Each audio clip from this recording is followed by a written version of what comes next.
everyone, it's Alexa here, and I'm going to start filming a series of videos talking about everything that I've read in 2023. I think I'm going to end up doing these monthly just because I feel like it'll take me a little time to get through the books that I read in each month. Some months were better than other months, but you're going to see that as these videos progress. I don't know what order I'm going to be posting them in as well, since I'm also trying to juggle some vlogging. I also have some old videos that we filmed in 2022, so there's also that. But without further ado, I wanted to share my thoughts on the books that I read in January of 2023. So the first book that I read this year was a book by an author that I'm already very familiar with, and that's ALLIANA, Girl of Dragons by Julie Abbey. I was really excited to start my year off with another book by Julie Abbey just because I had loved the Eva Evergreen duology so very much, and this allows me to revisit that world but through the eyes of a new main character, ALLIANA. And it did take a while for me to get really interested in this story.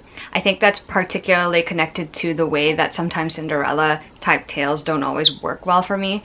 But once I was invested, once I had gotten hooked by the story, I was all in. And by the end of it, I was pretty emotional about ALLIANA's journey and the people she meets along the way and how things conclude for her. So this was a great way to start my reading year. It just cemented the fact that Julie Abbey is one of my favorite modern middle grade writers, and I look forward to reading anything else she puts out in the middle grade genre. That being said, I decided to keep going on my Julie Abbey streak and read The Charmed List, which is her YA debut. This book was charming. If you like shoujo anime, if you've always dreamed of our world having little bits of convenient magic that are whimsical and fun, and they play out sort of like how they do in this book, this may be the book for you.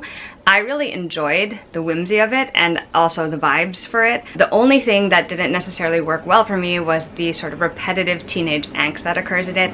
Even though I could understand where both of the characters were coming from, it didn't necessarily mean that I really enjoyed having that repetitive cycle come over and over again.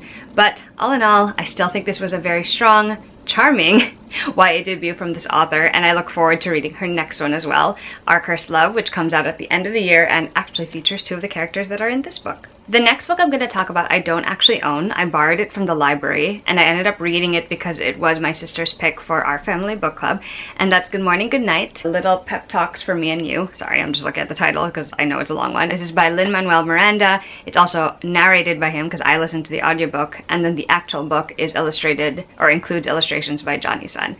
And the thing about nonfiction books, especially if they're the kind that's sort of more inspirational or encouraging, is that I very subjectively will either enjoy or find it alright or not enjoy it. And this one, of course, I was already predisposed to enjoy because I admire Lin-Manuel Miranda so very much. He's such a talented person, and it was really nice to sort of listen to this audiobook and just hear him say such encouraging things, but also to sort of state such truths that even I recognize as well. It was comforting and cozy and inspiring at turns, and it also was really helpful to encounter these words at the beginning of the year, especially given that 2022 was just like, it was a really intense year for us here in this household, so it was just nice. And I just felt so hit by some of the things he said. Like, I felt so seen, and I felt like he was saying things sometimes that I just needed to hear expressed, so that was a treat to experience as well. The next book that I'm going to talk about is one that I've actually talked about on this channel already before, and also online in other places and in real life to other people, and that is Tomorrow and Tomorrow and Tomorrow by Gabrielle Zevin. I loved this book. I genuinely went into it really knowing nothing much except that it had a video gaming aspect, and it was about two characters who were friends from childhood and their lives, sort of. I was really drawn to it because of the cover. It's the colors and the art style and everything that just got me. Everything about this was just my cup of tea. I love the character work.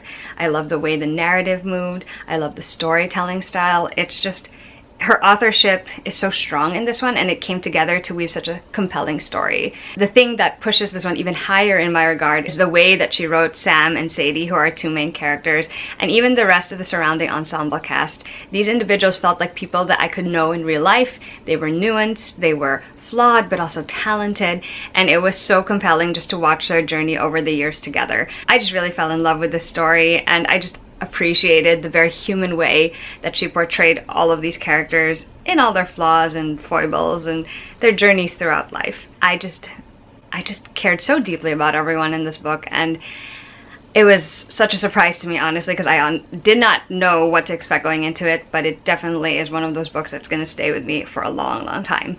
I also want to say that the audiobook is the primary way that I experienced this, and it was a great choice. I look forward to rereading this one and possibly annotating the copy that I own.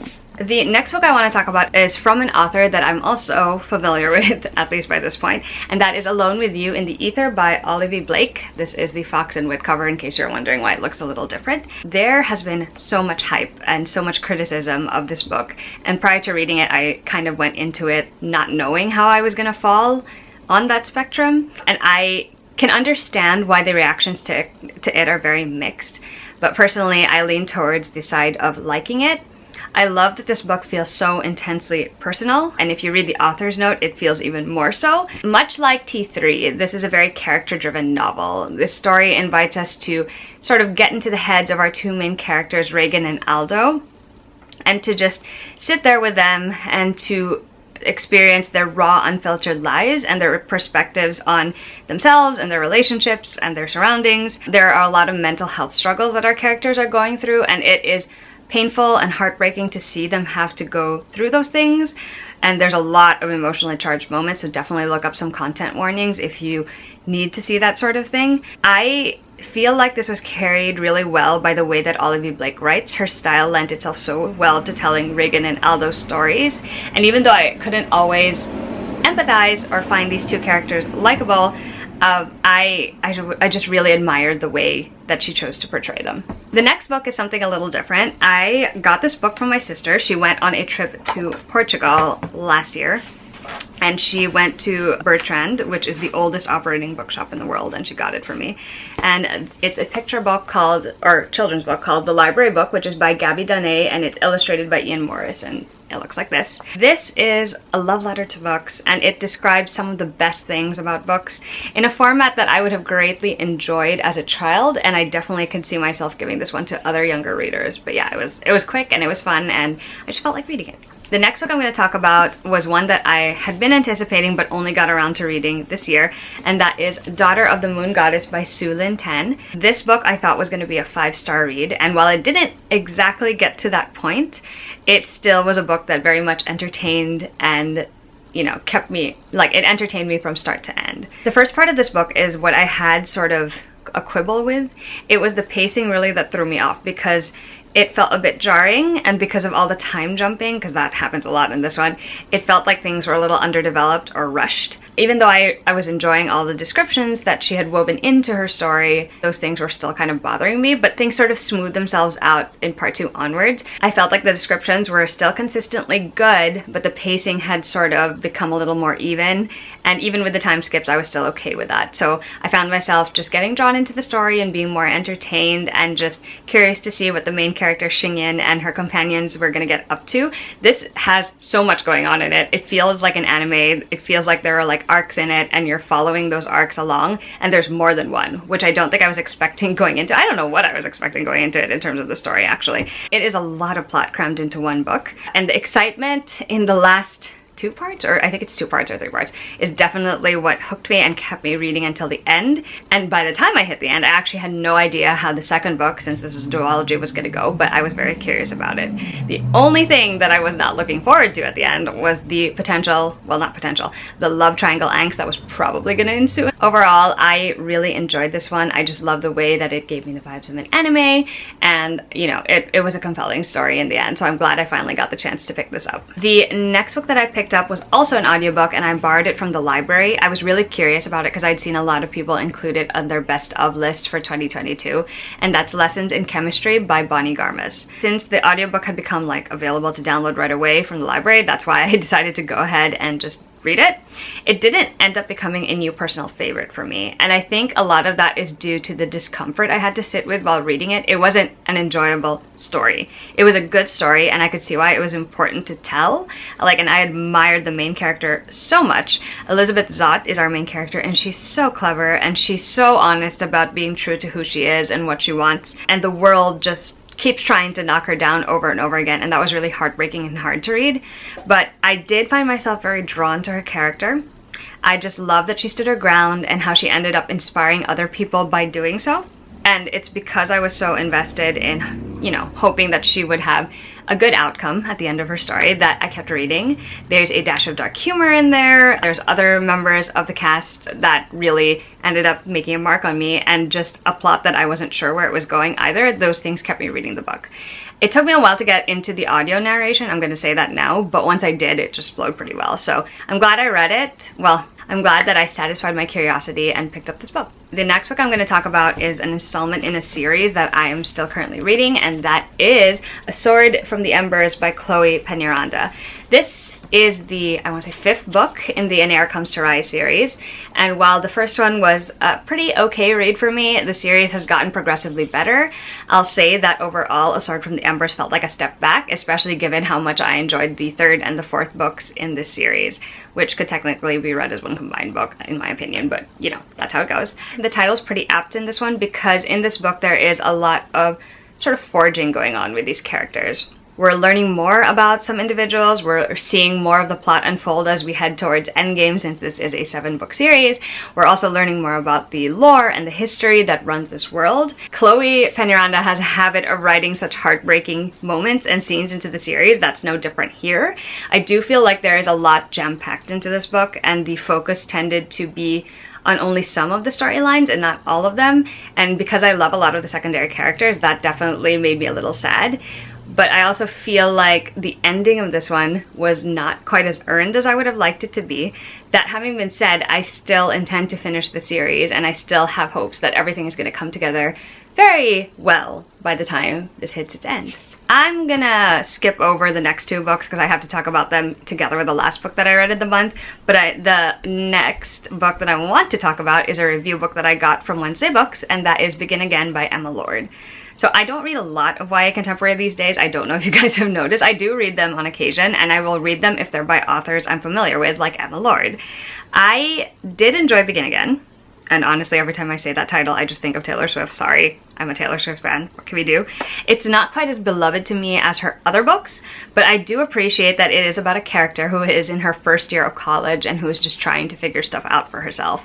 I feel like she captured that vibe of like being excited to be in a new place, but also being intimidated by what that means, and then also trying to figure out like what you want, where you stand, and all of that stuff.